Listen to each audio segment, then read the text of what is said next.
नमस्कार दर्शकों, आप देख रहे हैं आरपीआर न्यूज़ टीवी और 2025 का आगाज हो चुका है और इसी जो आरपीआर न्यूज़ टीवी की जो श्रृंखला चल रही है उसी श्रृंखला में आज सभी दर्शकों को बहुत बहुत नववर्ष की बहुत बहुत शुभकामनाएं। और आज हमारे साथ मौजूद हैं एक समाज सेवी और जो बहुत ज़्यादा ट्रैफिक नियमों के प्रति लोगों को जागरूक करते रहते हैं। इनके द्वारा हम जानेंगे कुछ नियमों के बारे में। पहले तो विनोद दीक्षित जी, आपका बहुत बहुत स्वागत। सबसे पहले आपके सभी दर्शकों को मेरे नववर्ष की बहुत बहुत शुभकामनाएं और बधाई। नववर्ष आपके जीवन में मंगल कामना लेके आए, ऐसी मेरी आशा है, भगवान से प्रार्थना है। और साथ ही आपका बहुत बहुत धन्यवाद, जिसमें चर्चा बहुत महत्वपूर्ण है आज, और ये विषय जो रखा है आपने ये बहुत ही सराहनीय है। देखिए, विषय के बारे में हम आपको अवगत करा देते हैं कि आज के समय पे आप प्रत्येक घर में छोटे से लेके बड़ा वाहन जरूर हो। 30% आदमी है जिनके पास में गाड़ी है, लेकिन ट्रैफिक की जो समस्या है, जो बीमा की आप देख रहे हैं, दुर्घटना हो रही है, लोगों में जागरूकता नहीं है, ये दिनों दिन बढ़ती जा रही है। क्योंकि हम लोग गाड़ी खरीदते हैं और गाड़ी खरीदने के साथ साथ हमें न तो रूल्स को मालूम है, न ही उनका किस तरह से हमें पालन करना है। वही कारण है कि बीमा भी एक महत्वपूर्ण विषय है। लोगों को जानकारी ना होने की वजह से इसका नुकसान आम आदमी को उठाना पड़ता है।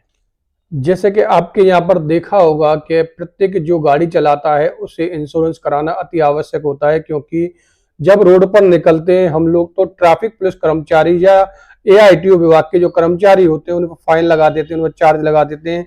जैसे कि आप देखते हैं, हम भी देखते हैं और आप भी रहते हो दिन भर, जब रोडों पर जब गाड़ियां निकलती हैं, बीमा नहीं होता उन गाड़ियों का, उनका भारी चालाना इस वक्त उनको भुगतना पड़ता है। देखिए, चालान की जो प्रक्रिया है, लोगों को फाइन करने का जो उद्देश्य है सरकार का, ये है कि जो प्रेशर में आके इंश्योरेंस करवाएं। लोगों को मूलतः इंश्योरेंस का ये मालूम है कि मेरी गाड़ी चोरी हो जाएगी या फिर एक्सीडेंट हो जाएगी तो मैं उसका बीमा कंपनी से क्लेम ले लूंगा। लेकिन जो सरकार और मेरा जो मानना है और जो नियम कहता है कि हम लोग मोटर व्हीकल एक्ट के 89 के अंतर्गत जो हमारा कंपलसरी इंश्योरेंस किया गया था, उसका मूल उद्देश्य यह है कि आप पब्लिक प्लेस पे जाते हैं तो आप इंश्योरेंस जरूर करवाएंगे, अगर नहीं होगा तो उसका चालान होगा। चालान लोगों को क्यों किया जाता है ये नहीं मालूम है अभी तक। चालान का उद्देश्य जो करने का यह है कि फाइन के वजह से लोग बीमा करवाएं, और बीमा का मूल उद्देश्य ये है कि आपकी गाड़ी और सामने वाला ये इंश्योर्ड होना बहुत जरूरी है। क्योंकि जब वो सामने वाले व्यक्ति की जनहानि या फिर क्षतिपूर्ति के लिए जब वो क्लेम डालेगा, आपकी कैपिटल 1 करोड़ रुपए है, सामने वाले का 4 करोड़ रुपए का क्लेम आया, 3 करोड़ रुपए कहां से आएंगे? तो उसको सरकार ने कंपलसरी उसमें डाला हुआ है मोटर व्हीकल एक्ट में कि आप बीमा करवा के चले रोड पे। जब आप देखते हैं, हम भी देखते हैं, कभी किसी गाड़ी का दुर्घटना हो जाती है और जब वो क्लेम लेने के लिए एजेंसी में जाता है, उसको बहुत ही समस्या का सामना करना पड़ता है। बहुत सारी उन्हें परेशानी आती है। वो क्या परेशानी होती है? देखिए, अपने यहाँ पे देखा गया है कि जैसे हम लोग उत्तर भारत में रहते हैं तो यहाँ पर अधिकतर जो भाषा है वो हिंदी है, इंग्लिश में बहुत कम लोग पढ़ पाते हैं। तो जो मेन कारण है जो इंग्लिश का और हिंदी का है। नहीं, उसके अलावा एक और है, क्या लोगों में जागरूकता नहीं है, लोगों में जानकारी नहीं है। अभी तक ये मालूम है लोगों को कि बीमा का मतलब केवल ये है कि मुझे पुलिस से बचना है, अपना ना ही अपने सामने वाले का और नहीं अपने परिवार का। इस तरह का लोगों में कोई रुझान नहीं है, और रुझान न होने की वजह से जब आए दिन दुर्घटना होती है, परिवार का व्यक्ति खत्म होता है, तो उस समय परिवार को पैसे की जरूरत होती है, जो पैसा आपको बीमा कंपनी देती है। बीमा कंपनी देती है। जैसे कि दुर्घटना हो जाती है, एजेंसी में जब गाड़ियां लेके जाते हैं तो उस वक्त तमाम फॉर्मेलिटी पूरी की जाती हैं। उस फॉर्मेलिटी को पूरा न करने के कारण बहुत सारे, जैसे कि आप जितने भी दर्शक इस वीडियो को देख रहे हैं, तो इस वीडियो में मैं जो कहना चाह रहा हूं, जितने भी व्यक्तियों को बीमा में जाने में जो कठिनाई आती है लेने में, तो कमेंट सेक्शन में जरूर कमेंट करें किस प्रकार की कठिनाई आती हैं, जिससे कि हम जितने भी समाज सेवी हैं जो इन बातों का अध्ययन करते हैं उनका सॉल्यूशन कर सकते हैं। इन बातों को लेकर के आज हम चर्चा कर रहे हैं यहाँ पर। उनको कैसी चर्चा, मतलब किस प्रकार की परेशानी हम लोगों ने बताएं। पिछले 15 साल से ऐसे बहुत सारे लोग आए दिन मिलते हैं मुझे, जो कि इंश्योरेंस कंपनियां उनको परेशान करती हैं। परेशान क्यों करती हैं? लोगों में जागरूकता नहीं है। अब आज मेरी गाड़ी का एक्सीडेंट हुआ तो लोग 8 दिन बाद जाएंगे, 15 दिन बाद जाएंगे, महीने भर जाएंगे। बीमा कंपनी कहती है कि हमारा एक्सीडेंट आज हुआ है, हम क्लेम देने वाले हैं, आप हमें इंटीमेशन दीजिए। लोगों में जागरूकता नहीं है इस बात की, लाइसेंस होना भी चाहिए। लोगों पे लाइसेंस नहीं निकलता है, परिवार में लाइसेंस नहीं है, 10-10, 15-15 साल से लोग गाड़ी चला रहे हैं।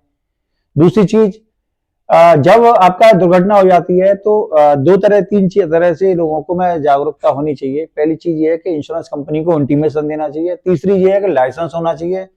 चौथा यह है कि जब आपका जो पॉलिसी ले रहे हैं उसमें यह पता होना चाहिए कि हमें फीचर कौन से लिए हैं। लोग थर्ड पार्टी बीमा करवा लेते हैं लालच में। जब उनकी गाड़ी टूटती है, जब एक्सीडेंट होता है, जब बीमा कंपनी पे क्लेम लेने जाते हैं, पता चला उनका थर्ड पार्टी का बीमा, उनको कुछ मिलेगा ही नहीं। तो लोगों में कैटेगरी पता होनी चाहिए। बीमा कंपनी ने इतने ज्यादा फीचर दे रखे हैं आज की डेट में, आप जितना पैसे डालेंगे उतना आपको सुविधा बढ़ती चली जाएगी। जैसे कि थर्ड क्वालिटी का बीमा लिया था और फर्स्ट क्वालिटी का जीरो डेप्थ का भी एक बीमा होता है जी। मैं एक चीज और रोकूंगा आपको। इंश्योरेंस, अगर गाड़ी की बात करें तो हमारे पास में इंश्योरेंस दो तरह के होते हैं। देसी भाषा में हम कहते हैं फर्स्ट पार्टी, और दूसरी जो पॉलिसी होती है उसे कहते हैं थर्ड पार्टी। थर्ड पार्टी और जो आपका फर्स्ट पार्टी होता है, इंश्योरेंस सेक्टर में इसका कोई उल्लेख नहीं है।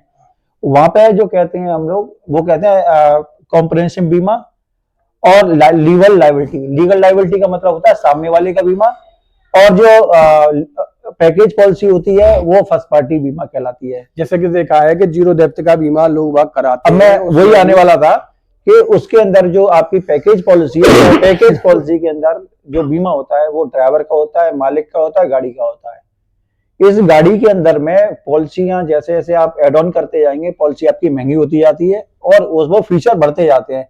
आज के डेट में आपको ऐसे कोई पार्ट नहीं है गाड़ी का जिसमें आप क्लेम नहीं ले सके। इंजन ऑयल भी दे रही है कंपनी, नट बोल्ट का भी क्लेम दे रही है, लेकिन उसमें आपको जानकारी होनी चाहिए, जब भी आप क्लेम ले पाएंगे।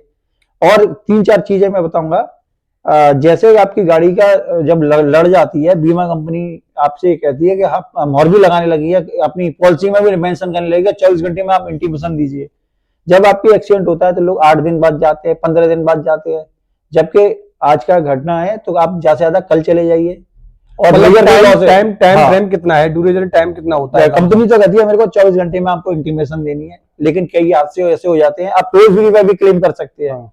गाड़ी ले जाए नहीं ले जाए, कंपनी को इंटीमेशन दीजिए। आपके पास में 3 चीज होनी चाहिए उस समय: गाड़ी की आरसी, गाड़ी का आपका बीमा, और ड्राइविंग का ड्राइविंग लाइसेंस। ड्राइवर का ड्राइविंग लाइसेंस पे आप क्लेम दर्ज कर दीजिए, गाड़ी आपकी चाहे वो महीने भर बाद पहुंचे। ऐसा भी है, ऐसा भी है। हाँ जी। दर्शकों, बड़ा अच्छा पहल की, इन्होंने अच्छी जानकारी दी, क्योंकि जिसके पास में कोई दुर्घटना हो जाती है और ये सारी चीज मौजूद होती हैं तो वो टोल फ्री पर उन्हें सूचित कर सकता है बीमा कंपनी को कि उसका क्लेम आज नहीं तो कल, कल नहीं तो परसों मिल ही जाएगा। एक और मेन बात करना चाहूंगा, जब गाड़ी का बीमा होता है, गाड़ी का बीमा अगर गाड़ी चोरी हो जाती है तो उस कंडीशन पे भी कंपनियां बहुत दिनों तक घुमाती हैं। उसमें भी देखा गया है कि कस्टमर की लापरवाही आती है। लोगों को लापरवाही का मतलब ये है, जैसे आपकी गाड़ी चोरी हुई, सबसे पहले आदमी को 112 पे फोन करना चाहिए। जब आपका मैसेज आएगा उसे सुरक्षित रखिए। लोकल पुलिस में जब जाते हैं आप, तो अपनी गाड़ी का कलर, गाड़ी का चेस नंबर अल्फा बीटा के साथ, गाड़ी का इंजन नंबर अल्फा बीटा के साथ, और गाड़ी का पूरा नंबर, ये 3 चीजें आपके FIR में होनी चाहिए। बीमा कंपनी अगर ये 3 चीजें नहीं होंगी तो आपको क्लेम नहीं देगी। केवल लोग क्या करते हैं, FIR के अंदर गाड़ी का नंबर डाल देते हैं। कंपनी क्या, वो चोर क्या होते हैं, वो नंबर प्लेट को हटा देते हैं। जब गाड़ी की रिकवरी होती है तो बीमा कंपनी कहती है हम कैसे उसको रिकवरी करेंगे कि भविष्य में गाड़ी मिलती है। तो चेस नंबर, इंजन नंबर होना चाहिए आपकी गाड़ी पे, कलर होना चाहिए आपकी जो FIR होती है चोरी के समय। दूसरी चीज और कहूंगा, जहाँ पे मैंने देखा गया FIR के बाद लोग क्या होता है, ये महीने भर बाद बीमा कंपनी पहुंच रहे हैं, 15 दिन बाद पहुंच रहे हैं। ऐसा नहीं करना है। पुलिस FIR हो या नहीं हो, बीमा कंपनी को आप टोल फ्री पे सूचित कर सकते हैं, आप उसकी मेल ID पे सूचित कर सकते हैं, आप उसकी वेबसाइट पे सूचित कर सकते हैं, या अपनी रजिस्ट्री के माध्यम से भी आप वहां पे सूचना कर सकते हैं आप बीमा कंपनी को कि गाड़ी हमारी चोरी हो गई है।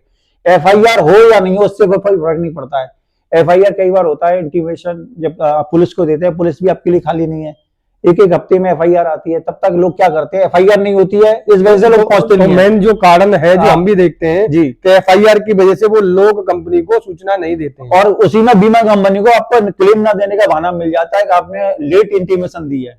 तरीका एक और भी है इसमें कि आप वरिष्ठ पुलिस अधीक्षक जो भी आपके जनपद के हैं उनके नाम से आप रजिस्ट्री कर दीजिए FIR की कॉपी आप आए नहीं आए वो आपको सूचित होने पे जब क्लेम अगर होता है तो वो आपको आपके सहयोगी में आएगी कि कल के कोई गाड़ी का क्राइम हो जाता है तो वो भी आपको बचत करेगी बीमा कंपनी को सूचना के साथ साथ।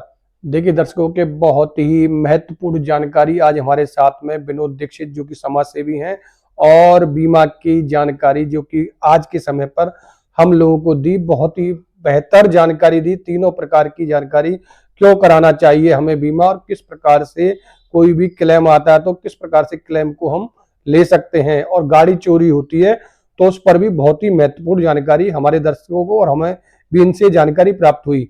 जितने भी दर्शक इस वीडियो को देख रहे हैं तो अपनी अधिक जानकारी आपके पास हो तो उसे जरूर कमेंट बॉक्स में साझा करें। मैं अपनी कवरेज को यही विराम देना चाहूंगा। मैं Chandramohan Dikshit, RPR news TV Mathura से। नमस्कार, जय हिंद, जय भारत। धन्यवाद।